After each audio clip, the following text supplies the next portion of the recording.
So ngayon, new all-time high, price discovery tayo. I'm gonna show you isa pang chart, silipin natin, where we draw a trend line, paakyat, draw a trend line. We connected the highs, babalikan natin to, the parallel channel, yan, and the lows. Simula po ito nung 2017.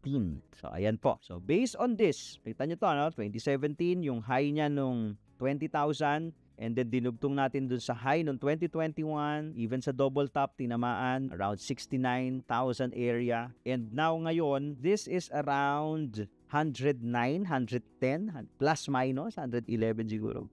Could probably overshoot to 150. But most likely, going to follow this chart, we expect a pullback once natamaan natin tong trend line na to. Sa ngayon po, ang trend line na yan nasa 108, 109. Pero since this is a weekly chart, yung price pwede niyang ipinch yan. Pwede siyang lumabas doon. Tapos, pagdating ng weekly, balik dito sa loob.